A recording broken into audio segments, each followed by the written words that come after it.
What's up, guys? It's April 4th, 2025. Had a gap down, tradable leg within the first hour and sideways price action. This is the calibrated expectations when we have a decent gap down. Give a quick shout out to all the members. I appreciate you guys subscribing. Thank you. We'll be dropping some videos soon. I'm working on some cool trading psychology videos. And then I'm going to get into the basics, candlesticks, and breakouts and whatnot. But that's more to come. So daily chart, 15-minute chart. This is about the biggest bar I think I've seen ever on the daily. I don't even know it's definitely climactic. It's climactic and it's break, and I think it can get a second leg. Look at that. That's crazy. So if these bars are too hard to trade, it's not. I don't think there's anything wrong with taking a break. I took a short here and then sat through this pullback. I was like, oh my gosh, I got out pretty quick. And then I was like, this volatility is not fun for funded accounts. So nothing wrong with taking a break if the volatility is too big. I think everyone should size down at least a little bit. The market moves from expansion to contraction. Right now we're expanding. Yesterday I thought we were yesterday I thought it was kind of climactic. I was like, we could have multiple legs lower, like one pullback, like two. But now we broke out of this range with really good follow through. We'll see what Monday's bar looks like, if there's a bear gap or a snapback, or we go sideways or sell off into oblivion. 15-minute chart is the date. It's showing up. It's RTH hours, so we can see the gaps, and this is the ETH right here. Gap down, pullback, sell off, big gap down. So leg one, pullback, leg two, pullback, leg three. Went sideways for about half the day, but the market had more selling pressure. Pretty interesting time to be a day trader. I've kind of perused Twitter, and I see a lot of investors and people buying the dip. It's just a lot of different outlooks right now. So anyways, let's talk about the price action. Gap down, bar one is a bull bar with a tail, so we could say it's pullback, bad fall through for the bears, but then we see bar 2 and 3. Bear bar is both bear bars. Bar 3 is closing around its midpoint, has a bear body, and then we pull back for a few bars. There's three legs within this pullback. Leg one, pullback, leg one, pullback, leg two, pullback, leg three, and then we sell off for an hour. When we have a big gap in any direction, up or down, the general day's expectancy is a tradable leg within that direction, and then we go sideways for the rest of the day. So that's what we got here. Leg one, pullback, leg two, pullback, leg three. Any leg past leg two is trading range behavior, and we can see that with a good snapback. 3-bar micro channel, bars 7, 8, and 9. Produce a gap. All bear bars closing on a low. Bar 10 is the first reversal. Shallow pullback. Bar 11, bear bar closing on slow, but not breaking bar 10's low. Bar 12, breaking out of the 10's low. Bar 11 rallies, but then sells off. So it gives us a tail, and bulls are trapped. But it's important to start to notice when the market rallies, because now this is telling you that either bears are taking profits or bulls are buying bear bars, and that's trading range behavior. So that's another. You see how there's no tail on bar 9? Okay, so the bears are shorting, but now you see how there's a tail on bar 13, and we're past leg 2. So that's trading range behavior. We could be expecting a trading range soon. Bar 15 closing on slow. Bar 17, big bear bar closing on slow. This bear bar is about the same size as bar 8, and it's late in the trend after a big gap down. We see bar 19 sell off, trapping bears, and then reversing higher. Did I say 19? Excuse me. We see bar 17 sell off and then reversing higher. Bar 17 is an outside bar. The high went above the previous high, the low went below the previous low. 18 followed through for 19. Reversals are a form of a breakout, but I think it's a hard breakout. 19, big climactic bar testing the EMA. First time touching the EMA after the gap down, for the big gap down. Then we see 21, bull bar barely closing above the EMA with the tail. 22, bad follow through. 23 could be that third leg. Leg 1, pull back, leg 2, pull back, leg 3. Let's do something here, actually. Let me see something. Price action is fractal. I talk about this a lot, and I'm going to take a picture of this. So we're on the 5-minute chart, right? Okay, I'm going to put this to the side. And now I want us to zoom in on this right here, because what I'm going to show you on the 1 minute chart is it probably looks like that 5 minute picture, and it does. Okay, so now we're on the 1 minute. Here's the 5 minute, make that a little smaller.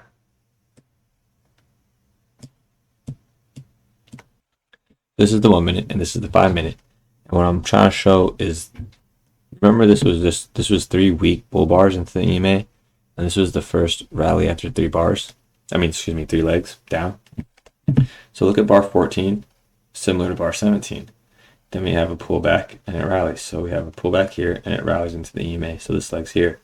Then we start to get actual bear bars printing, bear bar prints, and we have 3 pushes up. So push 1, pull back, push 2, pull back, push 3, push 1, pull back, push 2, pull back, push 3, wedge top into the EMA.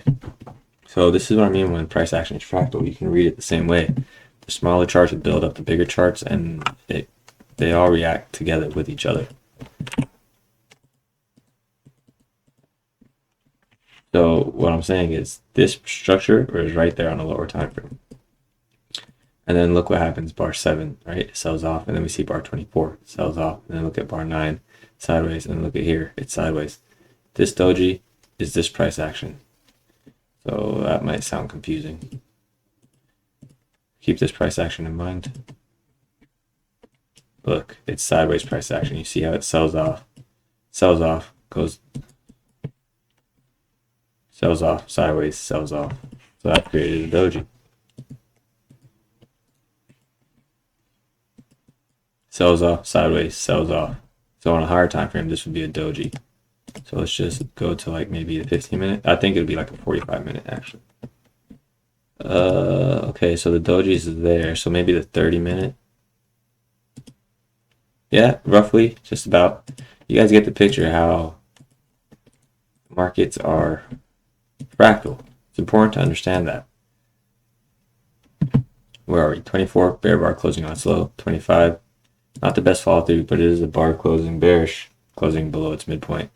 26, bear bar closing below its midpoint. Let me pull back, 27.33.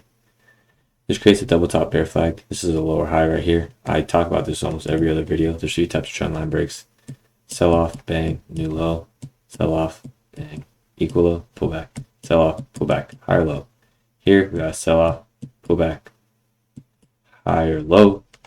So that's sell off, pull back, lower high, higher low. Okay, so I kind of said the same thing. Okay, so this is a higher low, and then the trend line break here doesn't make a new low, but in regards to this swing, it does make a new low, but in regards to this swing, it doesn't. So think about that. If you're shorting around the range lows, when the market rallied from the previous low, I was paying attention to every new low today. That's where the pullback started. So if you were more inclined to buy the markets, you would be buying new lows. New low, rally, new low, rally, new low, not enough time, went sideways. 34, bear bar closing on slow with good follow through. 35, 36, 37. But now we also have 3 legs down here. Leg 1, pull back leg 2, pull back leg 3. That's a wedge bottom into the EMA. But this whole entire structure, we're strong enough to get its own second leg. So 38 would be the first pullback for this micro channel down. 39, 40. So you could short this and scalp out. We go sideways and look again. We have 3 pushes up. Push 1, pull back, push 2, pull back, push 3 into the EMA. Sells off 44, 45. Now we have somewhat of a bottoming pattern, but I think there's so much selling pressure. There was so much selling pressure that this ended up being just a pullback. Rally into the EMA again, 3 pushes up. Leg 1, pull back leg 2, pull back leg 3. Good sell off. I think shorting 56 was a nice short because you pretty much didn't sit through any pullback into a new low, and then so 56 bear bar closing on slow. 57 bear bar closing on slow. When we have all bear bars closing on slow. Look what happens when we got to the previous swing low, bar 61. Started to have a tail, but then we see 62. It rallied and sold off. So still no trend line breaks. This is all the highs are trending lower. So this high is below that high. This high is below that high. This high is below that high. This high is below that high, and so on and so forth. Then we get to bar 64. It finally breaks the trend line. That this leg could be climactic on a higher time frame chart, and then it rallies for 3 legs. Are you guys seeing a pattern here? Leg 1, pull back with 2, pull back with 3, or you can even say like into the EMA, leg 1, pull back with 2, pull back with 3. I like this trade. I didn't take it, but 73 testing the breakout point here, so you have a limit order set below 55. It gets filled. You're gonna sit through some drawdown, and then it sells off. Rest of the day, you get a bear leg down. Pretty nice day. Gaps were minimal. Most of the gaps stayed closed. So here we have a gap that gets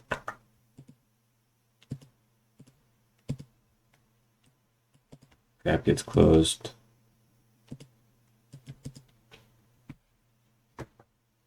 This gap actually stays open because it doesn't have any close. It doesn't have a close beyond it. So this gap got tested multiple times, but it did stay open. This gap got closed because 2 bars closed past it. That's how the literature says it. You tell when a gap gets closed if you have 2 closes beyond it. So 24 closed beyond this, and then 26, what is that? 25, 26 closed beyond this. This gap is now closed. We have an open gap here. 2 bull bars never closed above it, so it stayed open. Lots of selling pressure. And we have another gap here. And we have a gap here that gets closed. This gets closed with 48, 49, 50, 51, however you want to say it. Many gaps open here. This is cool. This is a lot of gaps. If this was in the beginning of the day, well, I mean, we had this in the beginning of the day, so that's good. But let's say we didn't have a gap down, and then we see this in the beginning of the day. That's telling you a lot of bulls are getting trapped. All these limit order bulls that see this rally have limit order set below these bars are now trapped. Again, gap down here, but that gets closed with, could argue 64 closes on it, but then for sure 65 closes above it and 69 does. So gaps did close. Gaps got closed. Hope you guys had a good day. I'm going to be taking it easy with trading this month, but I'm still going to be doing the breakdowns, and I'm going to be really focused on, I want to produce a lot of membership videos for you guys. So thank you for always signing up and tuning in. I appreciate your time. Have a safe weekend, everyone. Definitely do some charts. Drop me some questions. Add some charts to them. Thank you, everyone, for your time. If you learned something, share the show. Don't be a hoe, and I'll talk to you later. Have a good weekend, everyone. Thank you for your time. Bye.